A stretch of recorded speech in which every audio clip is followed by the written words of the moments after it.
So what I'm going to be, we're going to be recording this call. So I'm going to be sending a link to everybody who's on it or who were not able to attend this call. So if you can keep your mics muted, that would be helpful. So there's no background noise, but also just to know that we are recording the call. So if you do at the end ask questions, and you unmute your mic, just know that the call is being recorded. So you might want to just put your questions in the chat box. All right, so let's get started. I want to thank everybody very much for attending. I assume that if you're on this webinar, as we already noticed, we have a parent or a professional working with children who struggle either with learning, behavior, maybe fine or gross motor skills. Maybe you're working with children who are more severe, or possibly you yourself had struggled with learning difficulties in school as you grew up. If you're a professional, sometimes that's why we get into that profession, because we had some of our own experiences and our own challenges. So today we are going to be talking about how to facilitate significant changes in your child in as little as 5 minutes a day. No matter who you are, whether you are a parent or a professional, or it's for yourself or your spouse, everybody is going to be able to walk away from this, I believe, with some pearl. So some of you, so if you're an OT, you've been around the block a while. Even if you're a parent, especially if you have an older child, you may have been doing a lot of research. And so some of the things that I say you may have heard, but I believe that there's going to be some things that you haven't. So hopefully this will be perfect for everybody. That's my goal. So for those of you who don't know me, my name is Lisa Ann de Garcia, and I was a classroom teacher, a curriculum coach, and a specialist for nearly 25 years. In fact, in the schools, I was a math specialist in elementary. My first master's degree was in education at deaf and hard of hearing back in the 90s.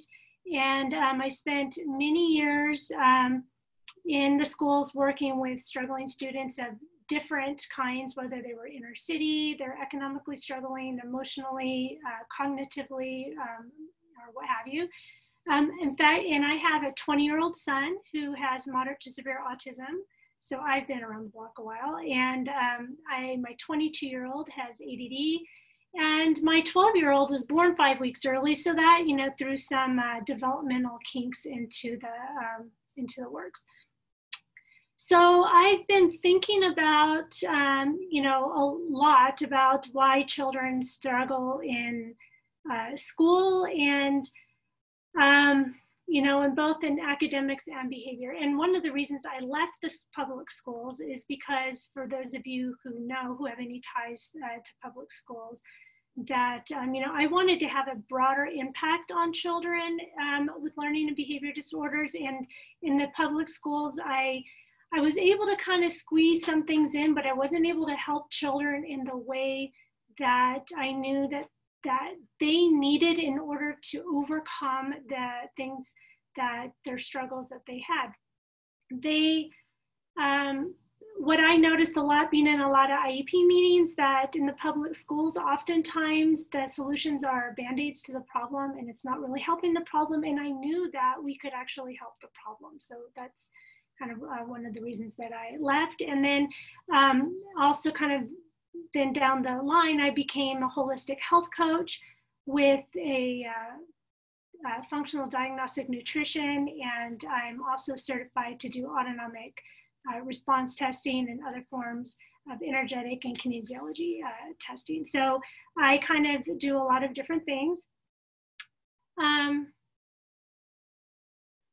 Oops. Sorry about that. So the objective and the goal for today is I want us to learn a little bit about the basics of brain development, and then to understand what to do and what not to do in order to support learning and behavior of your child or your client. And some of these things, if you're a professional, it's things that you can pass on to your parents, or you might, have a child of your own anyway. So we are going to look at this analogy of iceberg. This is how I'm going to be kind of looking at how the brain develops. So the part of the iceberg that is up here, that's kind of the floating part, that's the behavior, the academics, the part that we notice of the child. And this down here is going to be our brain, and it's floating in this ocean. And the ocean is the nourishment and the environment that the brain is getting from the moment of conception, you know, right from the womb, and the way that it's developed. So we know that the brain needs to be properly nourished, and we know that it needs a supportive environment. And we know that the nutrition could be positive or negative, and the environment can be positive and negative. So that's kind of part of what shapes the brain development.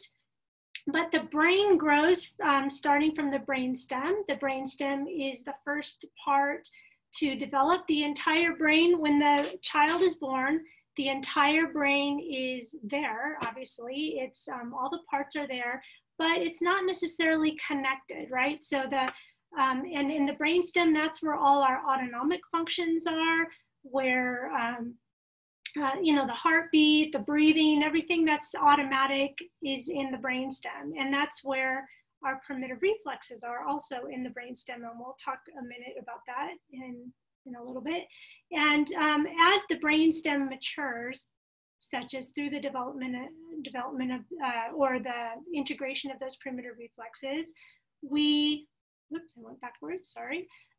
That's when the linkage of the brain can start connecting to other parts of the brain, the emotional centers, and then all the way up to the frontal cortex. And that takes a long time. In the frontal cortex, and anybody who knows, who has a teenage son, will know that your frontal cortex is the last thing to develop and to come online.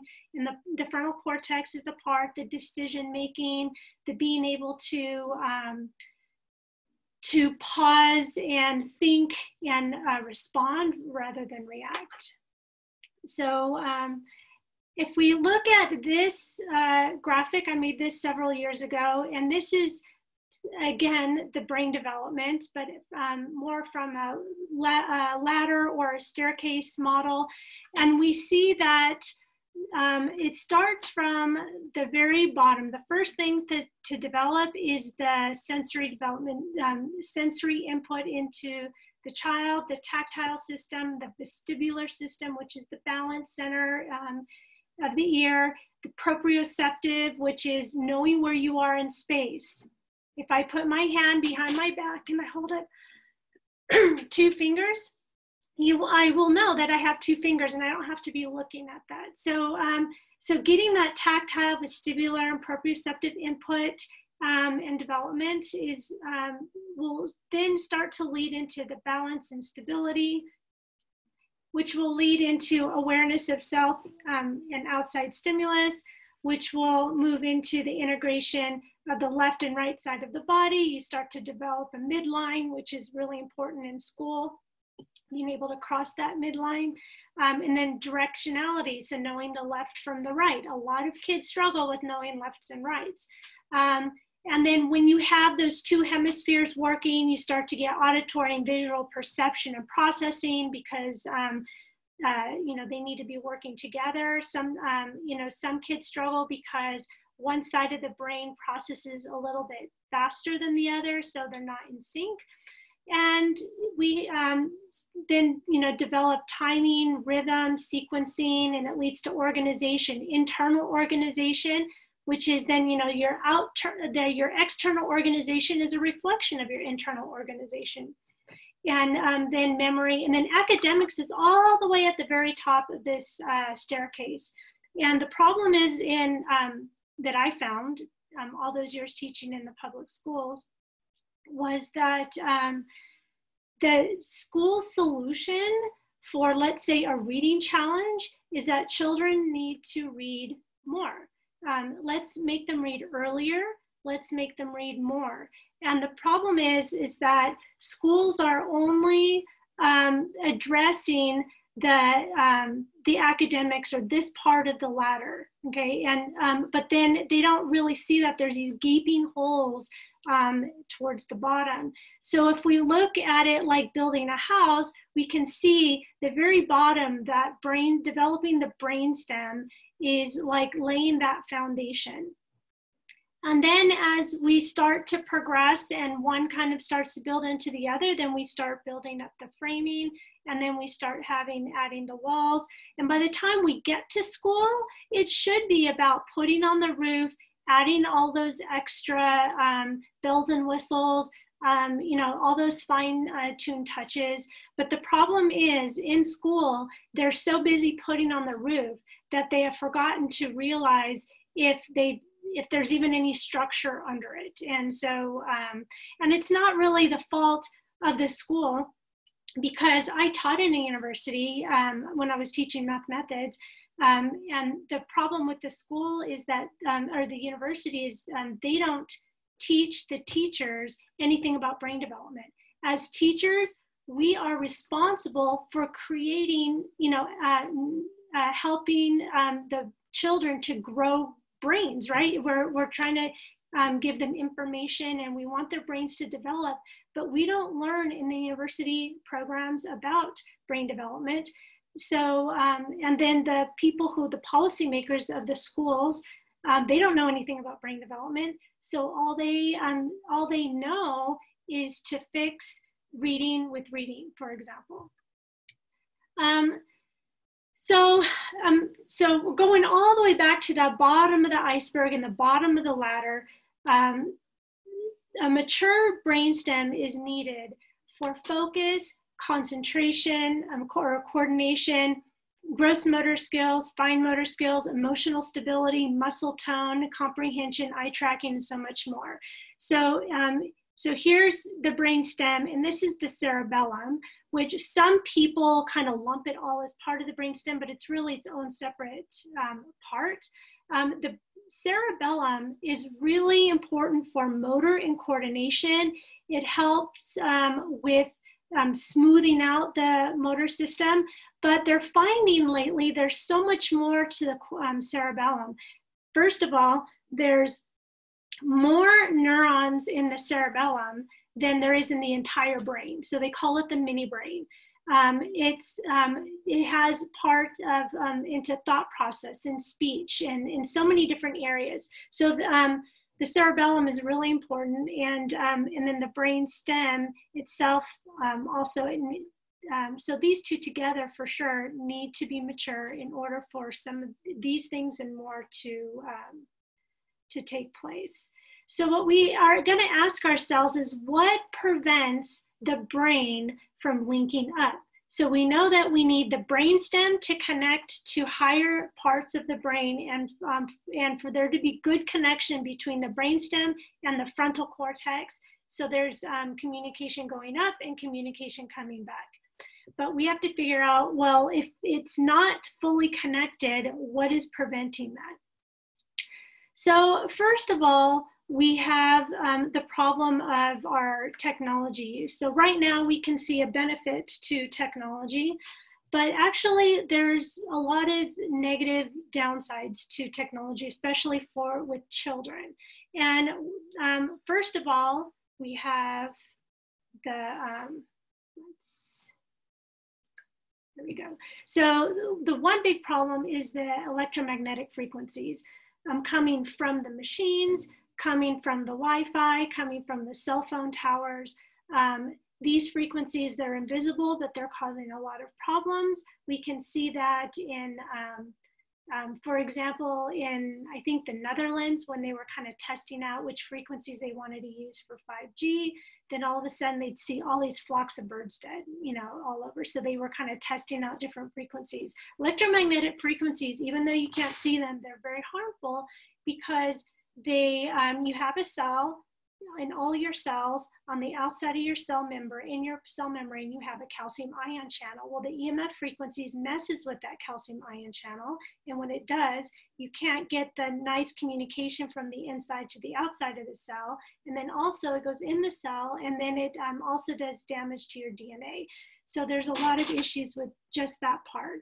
Then the other part of the technology is that it's preventing kids from going outside. And, you know, there's this culture today of lack of outdoor and free, unstructured play.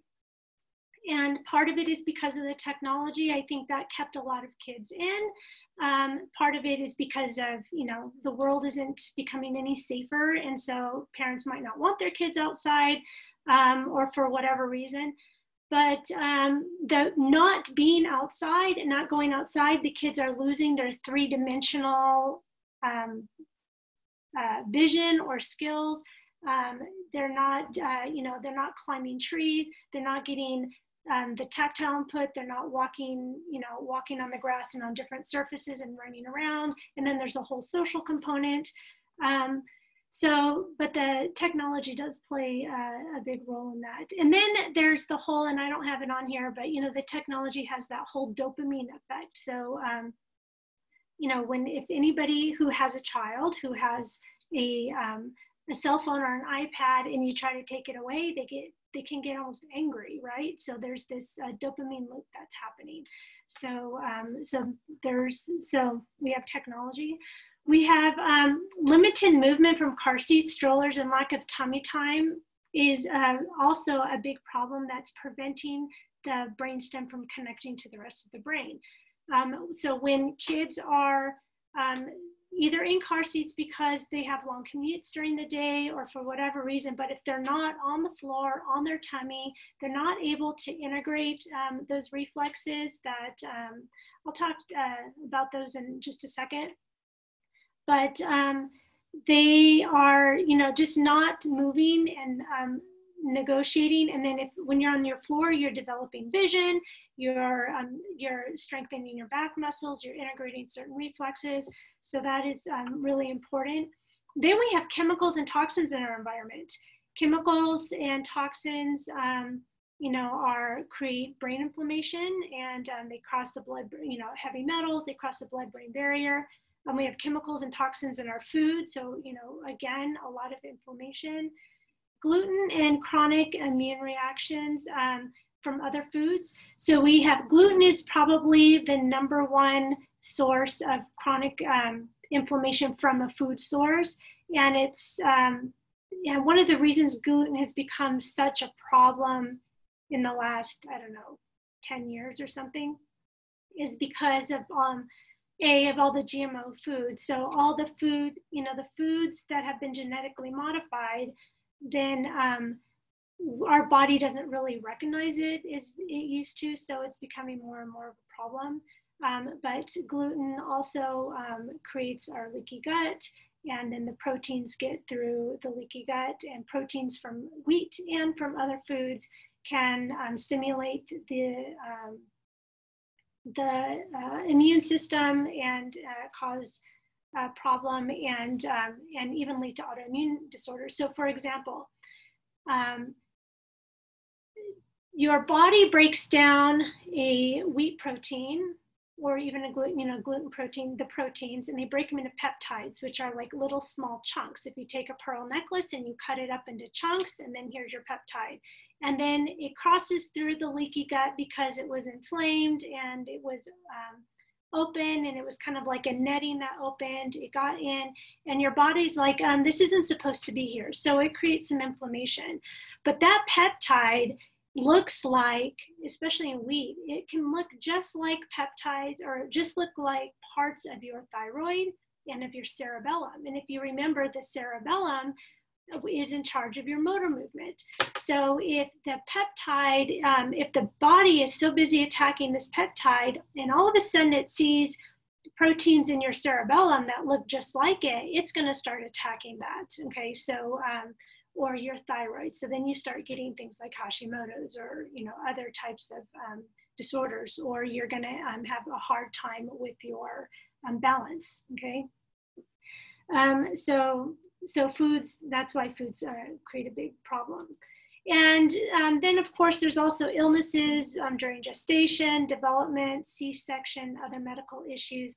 Anytime there's an illness, you know, you get some inflammation. C-sections are particularly problematic because obviously a C-section is very, very important when there's a problem. You want there to be, you know, a way to save the baby and save the mom.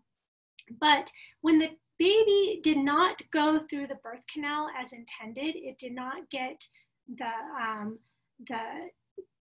input, the proprioceptive input, the tactile input. It did not get the stimulation, and so it prevents some of the reflexes for integrating. So I've talked about reflexes probably 3 times, so I should probably explain it a little bit more. So primitive reflex or reflex, we know, like, for example, when we go to the doctor, they hit our knee with the hammer and our leg flies out. That's a reflex, right? Well, babies, when they're born, are born with reflexes. For example, you probably have noticed that if you tilt the baby's head back, it flails out its arms and startles, and then it comes in and then it's gonna cry, right? Or if you stroke a baby down the back by the spine, then the hips are gonna flex, okay? And the reason that they have these reflexes is because it teaches the baby how to move. So when you stroke the spine down the back, so when the baby is in the womb and it's kind of rubbing against the inside of the mom, then when its back gets stroked, it's going to wiggle, and that's going to help them wiggle out the birth canal. And when and there's some reflexes that help the baby learn how to roll over or to crawl, or even to learn to start to walk. And so once these motor patterns are once they start to develop the motor patterns, the reflexes should be integrated. It should no longer be housed in the brain stem, which is where the reflexes are, because it's an automatic reaction to a stimulus, either a touch, a light, movement, sound, and those reflexes should be housed up higher in the brain, in the basal ganglia, which is like right up in the center. And when those reflexes are integrated, the movement patterns take over, then the baby can decide what it wants to do and how it wants to move, and it's no longer being reactive to a stimulus. The problem is that many of our children who struggle have reflexes that have not integrated, or maybe for some reason was integrated and then it came out.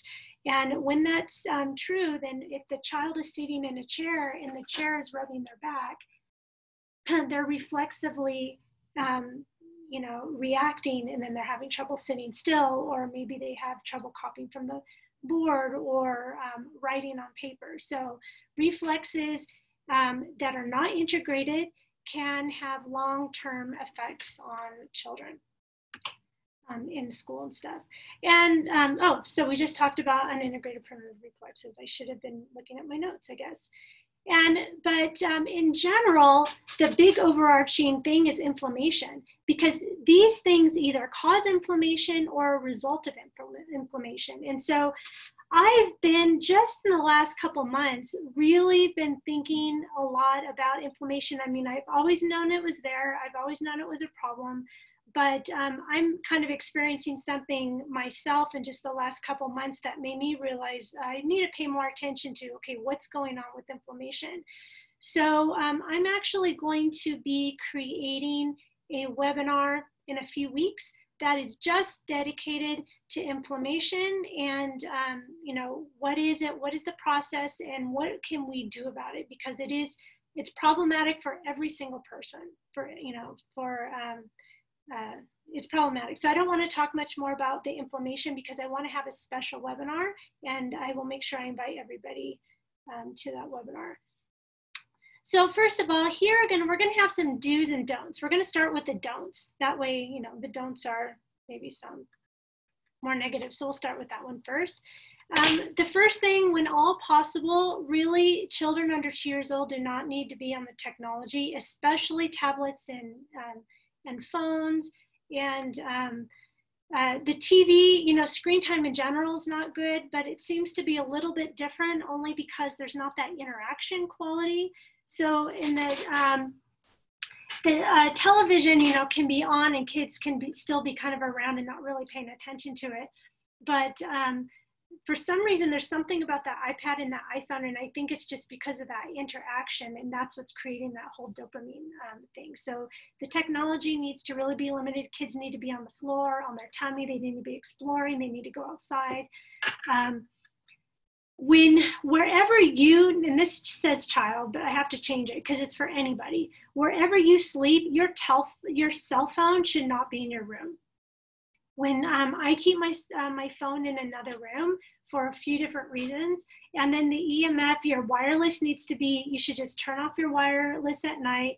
You should, turn off your computers. Anything in your room except for an alarm clock, you shouldn't have like anything that's magnetic that's going on in your room, because when you sleep, your brain shrinks. It's purging toxins. It's healing.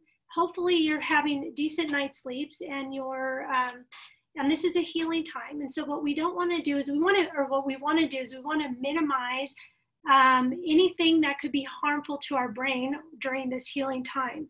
So just go in. I had to make a habit. It took me a long time to remember to go and turn off the router. Now I even have, my house is wired, and it took me a long time to even transition from wireless to wired because it wasn't wired in every room I wanted it to be wired in. So I had to get really creative and get really long cords.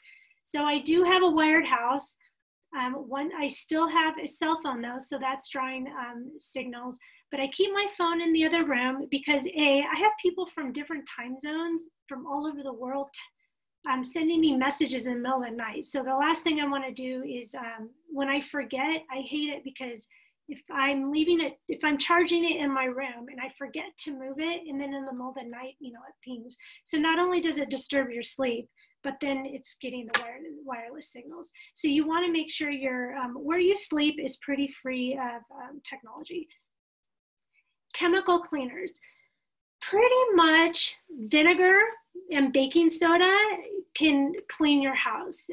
There's some exceptions, and you might have a couple cleansers for certain specific things, but your house doesn't need, it was a big, I don't know, is it commercial propaganda or promotion or whatever, where, if, the pine sol smell, or if your house, all those smells, those are chemicals, and they're very toxic, and it's very hard on your liver.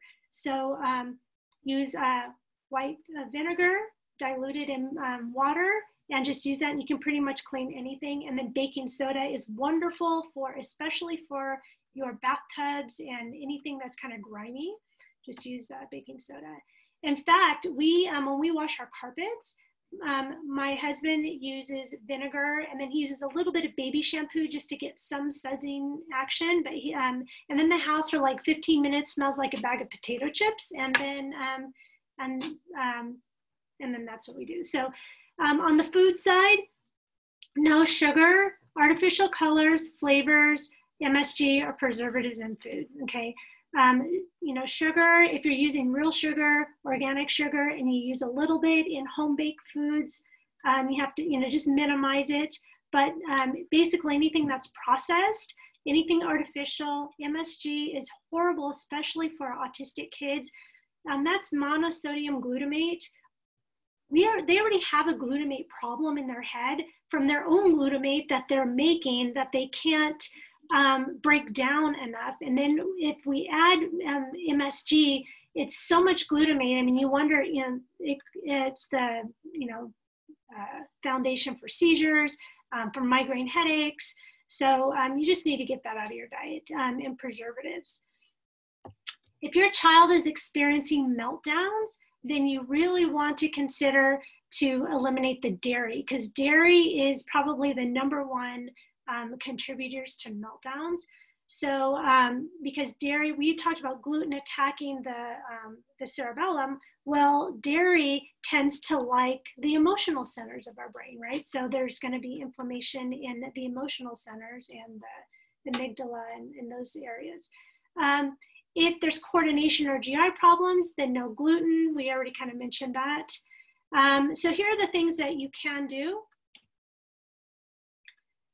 The kids need lots of outdoor play. I don't know what is going on. My 12-year-old, You know what? He's not even on the technology. I can't get him to go outside. Why? Because nobody else is outside.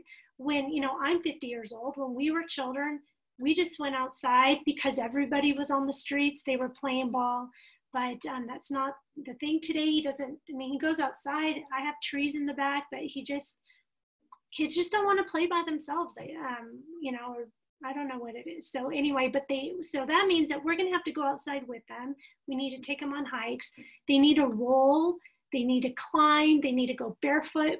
They need to be on monkey bars. Monkey bars is so critical for so many things, for your, you know, the muscles up here, for binocular vision. So anyway, monkey bars, zip lines, roller slides. I lived in Japan for 7 years, and they have these in their parks, all their parks, they have these long, big, long roller slides. And a roller slide is like when you go to a warehouse and they're rolling a box down the line, and they have these like little rollers. So they have these slides with those rollers that children slide down, and you need to be on like a cardboard, or otherwise you kind of get stuck on it. But it gives so much proprioceptive input to the body that children love it. So if any of you know of any, I don't know, recreational engineers or something, maybe we can get that a thing in the US. I don't know why we don't do that. And bikes with no pedals to help with that balance for the little kids. Another big thing in Japan, and then when I came back, I noticed that I'm starting to see it here too. Deep pressure and rough housing. So I read one time a research article that said that the best intervention for children with ADHD was to roughhouse with their dad. How fun is that, right? My 20-year-old son, my autistic son, just until recently, maybe even like up to about a year ago, he still would say, okay, want to fight? Want to fight? Want to fight? And so my poor husband, who's like starting to become frail or whatever, you know, because he's getting bigger, my son is getting bigger, but it's the best thing. It's great for the social interaction, for integrating reflexes, for that deep pressure, the nervous system. It's just, I remember I used to fight with my brother, and we used to have like really big fights, and then at the end we just felt so relaxed. And so so it's really good. No wonder guys like to fight, I guess. Martial arts, gymnastics, and swimming are awesome extracurricular activities for kids on the spectrum, ADHD, focus issues, anybody who needs the vestibular input, wonderful.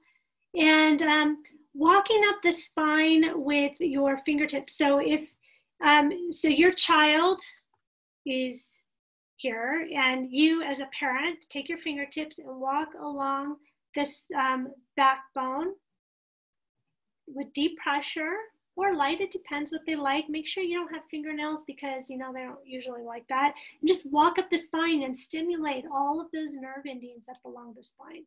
That is they really, really like it. You know, if you start doing deep pressure and walking up the spine at night, your children, I swear, every parent tells me their kid says, can you come and relax me now? Or, you know, in so many words.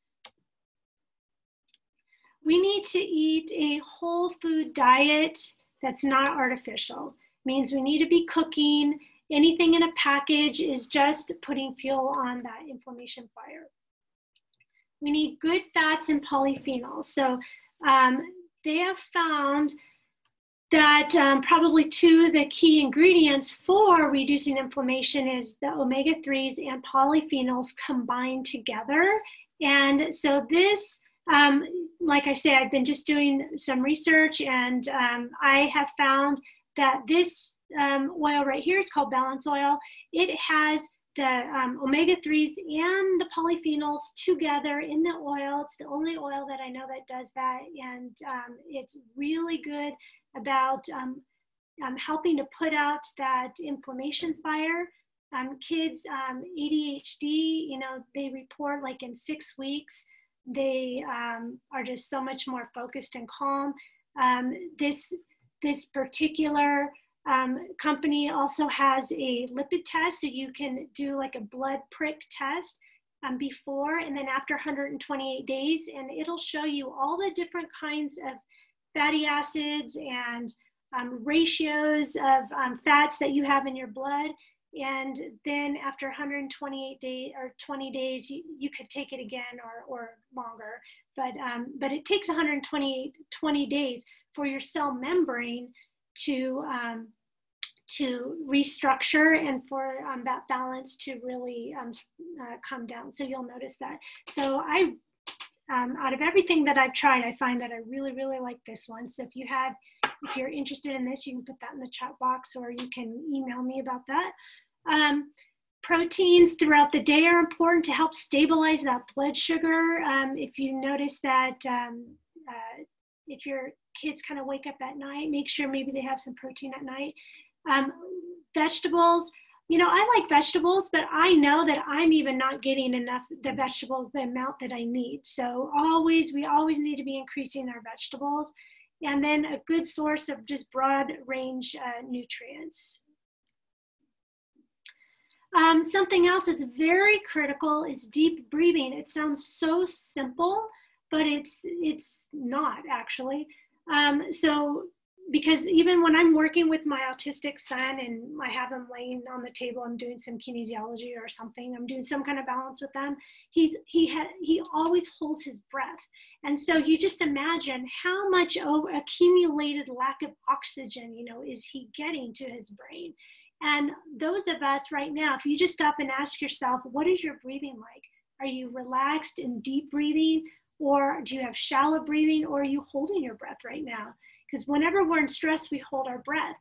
And even when I start to breathe, so when you do deep breathing, we want to teach our children to put their hands on their tummy, because we want them to feel that the stomach is coming out and it's expanding. Because sometimes when I breathe in, my stomach actually goes in, and that's because my diaphragm is tight and contracted. So we want to teach them to put their hands on their belly, and when they breathe in their nose, they count in their head to 4, and then they hold it for 6, and they breathe out the count of 8. Those are nice, deep breaths. And when you do deep breaths, you start to get more grounded. Some of our kids are just flying. Their feet don't even touch the ground, so that, it helps them get more grounded. But deep breathing is good for everybody. Deep pressure, okay? So here's a picture of me. I'm like doing the walking up the spine on my son, and a few years ago, and he loves it. He still loves it. So that's really important.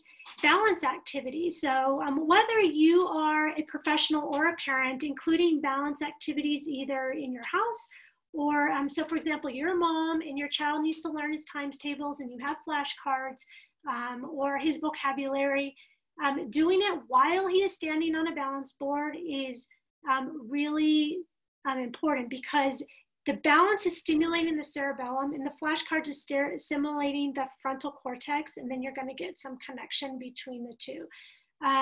You can have something as simple as a 2x6, I guess you call it, or a 4x6. I guess it's a 2x6, just a board, a long board. So my very, very first balance beam in my classroom, that's all it was. As long as they're off the ground, it challenges their balance. Spinning activities are really important. However, you have to know that there are some kids who can spin until the cows come home. So if your child is on the spectrum, that's probably the way that they are, because if you've ever remember the classic sign of autism when they're like 2 years old is that they're spinning and they won't stop on their own, they're just spinning. My son did that. We thought it was funny. We just kept encouraging it. He wasn't diagnosed. We didn't know what was going on. He was like probably 1.5 years or 2 years old. And we're just like, why is this kid spinning? But they're trying to activate their vestibular system. And so for those kids, like finally, I think when he was about 15 years old, and I was reading some OT books and stuff, and finally I said, okay, fine. I had a spinning board, and because these kids love spinning boards. So I spun him as hard and as fast as I could for over time for about 2 weeks. And you can tell these kids, they're underactive when they spin and their eyes don't move at the end. And so anyway, after about 2 weeks, then, because both my kids, my 20-year-old and my 12-year-old, well, they're 20 now and 12 now, but back then, they were both underactive, so I had to do the same thing. And then after 2 weeks, they both had regulated eye movements. However, there's the opposite child who doesn't want to move because anything makes them dizzy or sick or whatever, and you have to know who they are, and they have to know who they are. I had a fifth grader one year, and she, I had the mats out. You probably saw a picture in the other picture. I had the mats out in the floor, and I had them, the kids, doing pencil rolls. So they were out like this, and they would roll along. And I always told them, you never do anything that makes you feel uncomfortable or dizzy. But she did her rolls, and the next day she came back and she said for the rest of the afternoon she had a headache. So you have to be careful that kids who are overactive, they still need spinning. That's how they get out of it, but they need it a little bit, they need it less. And so just a little movement. Even elderly people, when they're getting vertigo, there's different reasons, but sometimes, doctors, they will encourage them to move their head in the different directions, because elderly people aren't outside rolling on the grass and climbing trees anymore. Neither is our little kids anymore, so we might have a problem much earlier. But I used to have my students do this warm-up activity, and at the end of it, they just had to spin around in each direction. And one girl, after 3 months, she goes, "Hey, I can finally spin around the whole time without getting dizzy." It was like 15 seconds. And they were, they knew to only do whatever they could. But I didn't know that she couldn't do it, but until she said that. So she just, she was able to increase it on her own over time, and then her vestibular system was much more regulated. Another really, to encourage the two hemispheres from working together is, in BrainSTEM, we call it double doodles, but it's basically two-handed drawing. It could be mirrored, it could be just scribbles. The two hands, it doesn't have to be mirrored, and it can be letters. But anything that you do with the two hands, so if you do something that's even different, like one hand's making a square and the other hand's making a circle, that's even more complicated. So anytime that you're doing complex movements, you're stimulating that cerebellum again. So, doing, using 2 feet up in the air, one hand and 1 foot, even doing things like this, where you have, 2 hands doing something different. And anytime something becomes too easy, make it more complicated. And then, see, that always throws me off every time. So you always think about, how do you up the ante? Because once the cerebellum no longer has to figure it out anymore, it gets put up to the basal ganglia, and it's just considered an automatic movement. So another really important thing is rhythmic movement. So I'm an instructor for Blomberg rhythmic movement training, and rhythmic movements are the movements that babies do naturally in order to help them integrate their reflexes. So you might notice a baby on their hands and knees, bouncing up and down, or moving back and forth, or they do things over and over and over again. And those are rhythmical movements. And they have found that these rhythmical movements are absent in children with learning issues, or severe, especially more severe things like, let's say, cerebral palsy. These kids weren't even able to move. So they missed this step. So we can go back and help them go through some of these rhythmic movements to help them integrate the reflexes, or to develop some movement patterns, or just to make some of those neuro-brain connections that we're missing. And so these are just a few examples.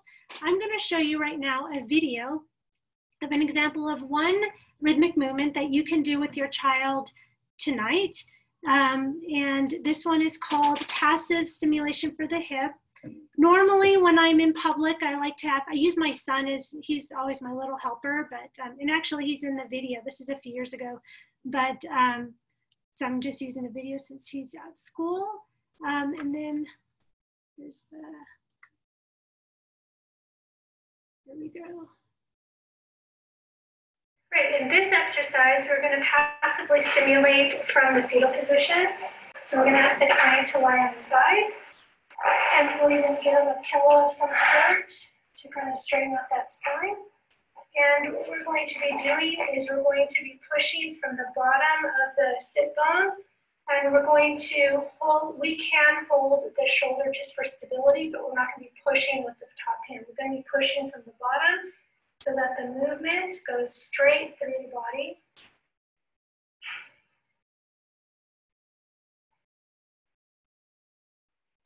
This one is a very calming exercise for children. And is one of the ones that you can start with. It has very little vestibular movement. It's very calming for the nervous system. And then we would have the child do this again on the other side. Okay, so in that, when you're doing that, that's a perfect thing to do to put your kid to sleep. It really can put your child to sleep, or your husband, or your cat, or your dog, by the way. But because you know what, our animals love it too. They love being rocked as well. When your child is asleep, you don't need to move them. And also, whenever we're doing rhythmic movements, we like to do a few movements and then stop, let that brain process it, and then continue. If the child is awake, you can even ask them if they want it harder, if they want it more gentle, if they want it deeper or more shallow, you know, because we're trying to, you know, we're trying to get into their rhythm. And, but children love that one, so it's a really great one to start with. So if you're having issues with relaxation or sleeping, that's a great place to start. If you want to learn the other movements, plus how to integrate reflexes, so to understand about what primitive reflexes are, how to integrate them using isometric integration exercises, then join me at my next course on November 14th, 15th, and then 21 and 22. They're Saturdays and Sundays. They're 4 hours at a time because we have to be online with this whole COVID thing. So it's it's too much to be on the computer for 8 hours at a time. So this class is going to be perfect if you are a parent, an OT, a speech language pathologist, or a physical therapist. If you are a teacher, I have something else for you. And so it's going to be 10:30 to 2:30. That way we can accommodate people all the way from Hawaii to the East Coast, and I'm kind of in the middle of that. So we're going to make it in the middle. The one caveat for this class is you have to have a partner. So because you have to be able, some of the things you're going to be able to do on your own, but most of the things you're going to have to learn to do on another person, so you know what it feels like. The partner can be a colleague. So if the partner is a colleague, let's say you are an OT, and you and your OT buddy want to take the course together, I'm actually going to give you each $50 off of the course so you can do it together, so that person can be your partner if you are physically together, because your colleague would be your ideal partner. If you are a parent, you can be using your spouse or your child. A caveat for a child, I would say 10 and up. You know, children, they don't want to be nailed down for such a long time. They want to get up and go running around. So make sure if it's a child, hopefully it's an older child, somebody who you can count on, not a young child. But your partner should ideally be the same person for all 4 days, because they're going to be experiencing changes in their body, in their posture, in their muscle tone, in their tensions. And so if you have a different person every day, it's going to be really hard to see those types of changes. If you, that your partner does not have to pay to do the class. So if they're paying enough, right? They're sacrificing their time. Okay, that's payment enough. So if it's your husband, they're not paying for the class just for you. Also, if you are local in in the Utah Valley area and you want to take this class, if you would appreciate $100 off the class, I need to have a person with me in my house because I need a partner that I can work on. And rather than be grabbing my kids and my husband, it's better if I use a student because it will be more meaningful for the person I'm working on, and it will be more meaningful for the people who are watching or who are on the other side of the things. So you can let me know. You can email me if you are interested in being live. I need 1 or 2 people. And otherwise, the course is $375. When you go onto the website, BRMT USA, you go to courses, you find level 1, and when you click it, you'll get a choice of dates. So find these dates, and then for instructor name, find me because there's 2 of us listed. And then for, you'll be prompted to either pay the deposit, which is $100 because that covers your manual and everything else, and or you can pay for the whole thing. But if you are working with a colleague and I'm giving you a discount, don't pay for the whole thing because you will pay me directly. Okay? If you are a teacher or otherwise work with a full group of students, then it would be more appropriate for, even though the learning about rhythmic movements is really helpful, I think this course is going to be way more appropriate for you. It's a course I designed called Why Are My Students Struggling? It is online, it is on demand. So there's 2 options. So when you go to courses.wholechildlearningandwellness.com, you will see almost this identical picture. This one says Fall Cohort 2020, and the other one is just open access. So they're the identical class, but the fall cohort is what I'm hoping to have several people together, and then every week we can have a live Q&A and a little bit more discussion. Each module, there's 6 modules, will be open once a week. It gives you time to digest the material, implement it in your classroom, but the course is either one.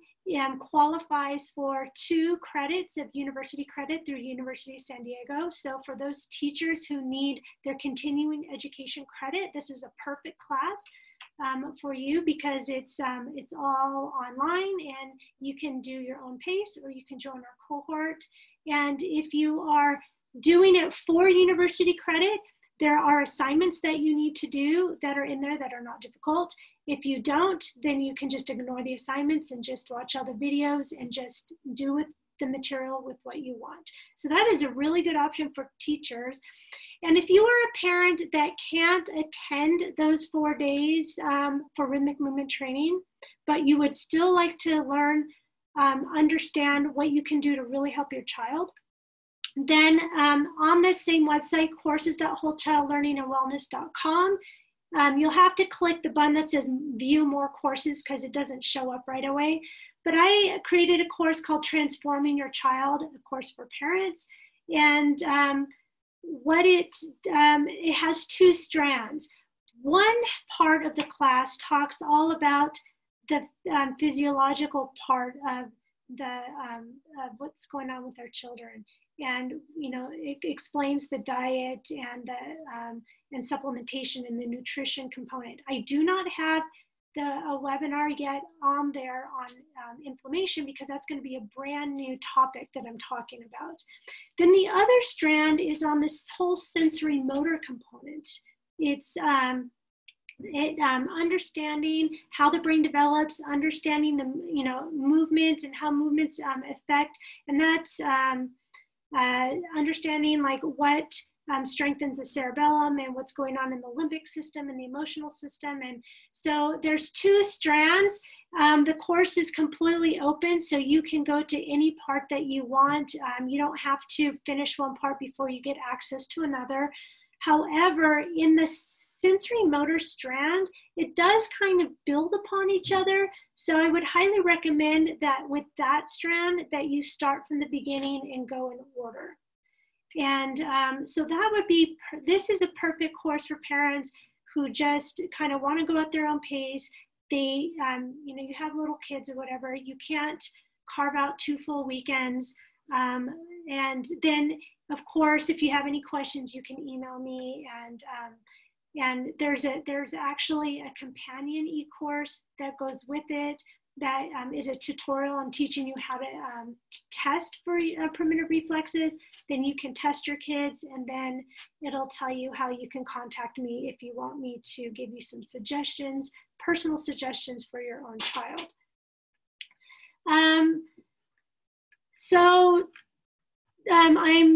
I'm also a BRAINSTEM instructor. If those of you who are in the schools, maybe you're at a public school or a private school or a charter school. I mean, right now everything's kind of this whole COVID thing, but I am available to be at your schools to do workshops and courses, or maybe we'll have to do a whole online thing.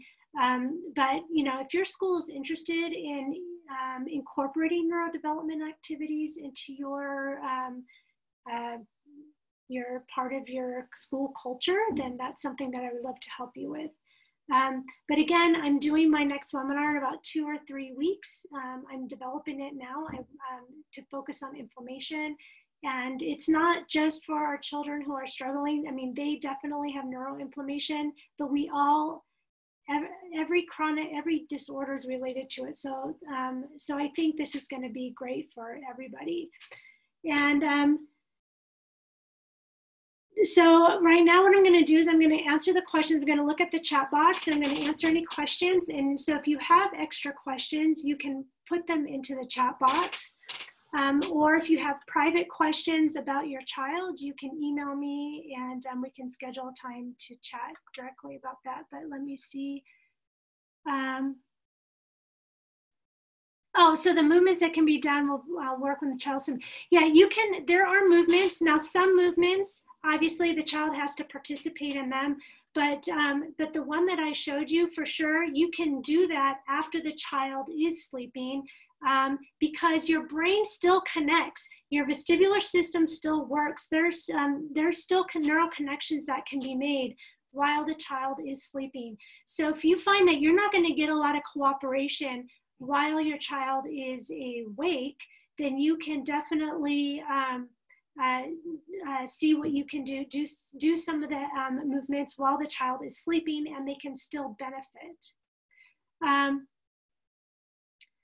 So another thing that I want to bring up is that with the rhythmic movements, that when I was, because I mentioned that I lived in Japan. I lived in Japan for 7 years. I was teaching on a military base, and I knew in one of my courses, I knew this.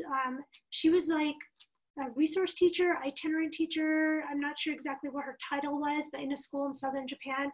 And she did a case study on a boy who had severe cerebral palsy.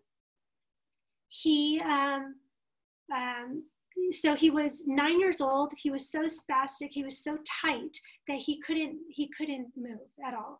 He was blind. Because if you don't get sensory input, your senses don't develop. And this was July. So she put down a program together where they just did these rhythmic movements and some of the different movements, a couple different things from BRAINSTEM, and 20 minutes a day. And by November, this kid was in a walker. He was 9 years old, so it was a big walker. He was in a walker in the classroom, and he had vision. He was wearing glasses, but he had vision. So doing these movements are really miraculous, and it's really powerful. So I just thought about that, and I wanted to throw that in.